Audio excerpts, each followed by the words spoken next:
Hey, Don, we've done some whiskey from some different places, but have we ever done one from Nevada? This is our first time, and not only do we have a whiskey, a rye whiskey, but we have a Nevada bourbon. And I brought props.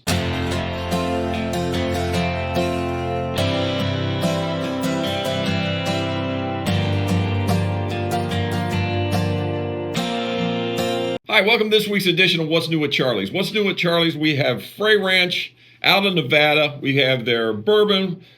We have their ryes.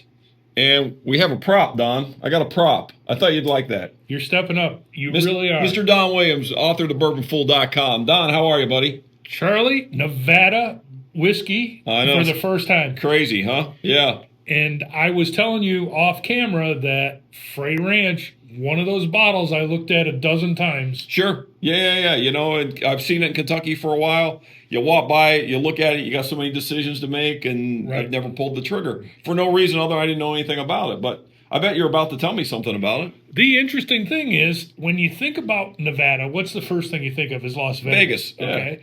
And yet these people, Frey Ranch has been a family-owned farm for a very, very long time. 1,500-acre farm. And they got into the distilling business after the family has owned this property for 165 years. Yeah, so they're farmers first. Right. Yeah, which is kind of the way distilling started back in the day, right? Yeah, a lot of times you had excess grains Yeah. that couldn't go to market and were going to spoil. You distilled them because Sure. that's how you preserved them. Yeah. So in 2006, they founded a distillery, Frey Ranch Distillery, Mm-hmm. and their crops are all, they refer to them as slow growth crops. And I'm really not sure what that means. They're traditional farmers, non-GMO. They have very unique mash bills. The rye is 100% slow growth rye. Yeah.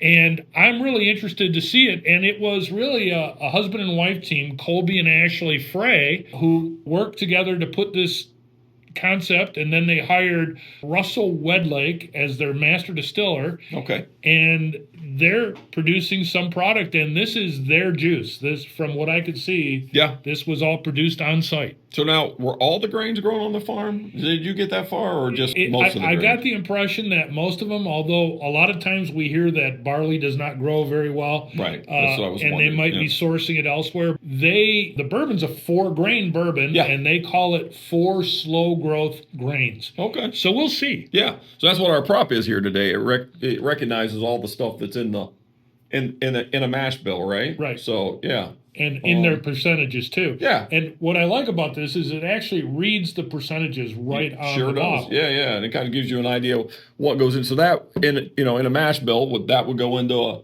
a hammer mill, get ground up, and then Yes. and cooked down. Yeah. Cooked down, just like most traditional. Yeah. And all of this is non-chill filtered. Perfect.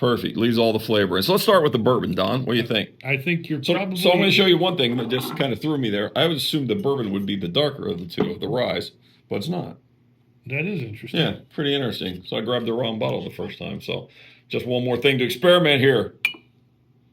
So this is, as Don said, a 4-grain, which means it has, Don? It has corn, winter cereal rye, winter wheat, and 2-row barley. Okay. These folks have been farming so long, it's in their blood.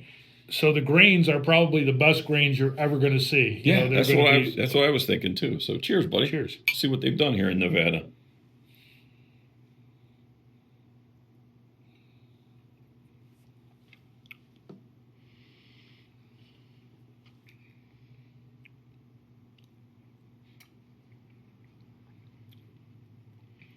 I don't know about you, but I can almost taste the grains. 90 proof.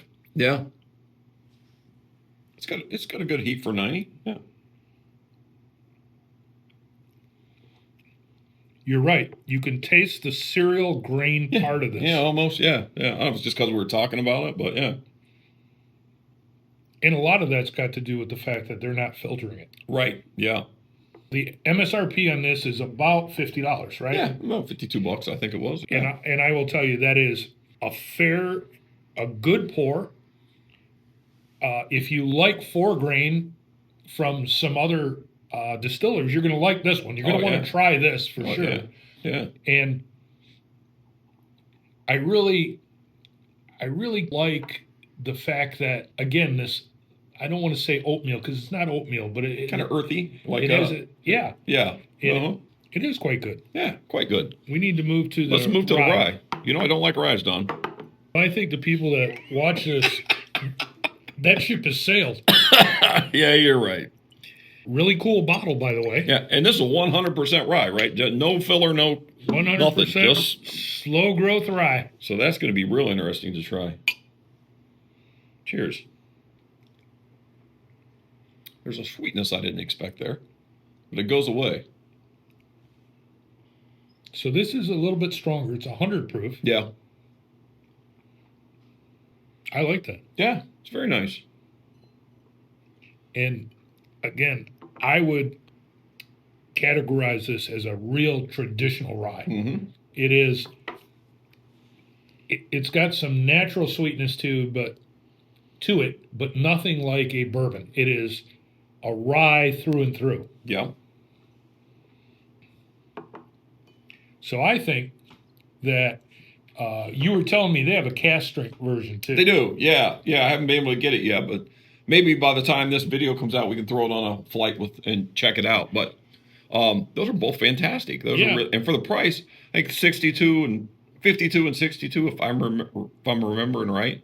So yeah, I mean, sorry we passed up on those all these years. Right. So, and I had to look at they're in Fallon, Nevada, and I've been in Nevada a lot of times, and I looked at, and it is east of Reno, so it's in that pocket of Nevada up there, and realistically, I don't think of farming when I think of Nevada. No. But they are Reno, Lake Tahoe, they're out in that area. Sure. I think that it makes perfect sense. And if the family's been there for 165 years, it's probably pretty good farmland. Oh, I'm going to guess so too. They just taste crisp and fresh. Like they do. But again, I think it's the non-chill filtering that adds a lot to it. They're very unique. Really like those. Come try them at Charlie's. If I can get the cast strength, we'll put it on a flight. If not, we'll do another video someday. How's that sound, Don? Hey, maybe the Frey Ranch people will come out and visit us one day. Maybe they'll bring us another prop. That would be nice. We love props. Cheers. Thank you, everyone, for watching.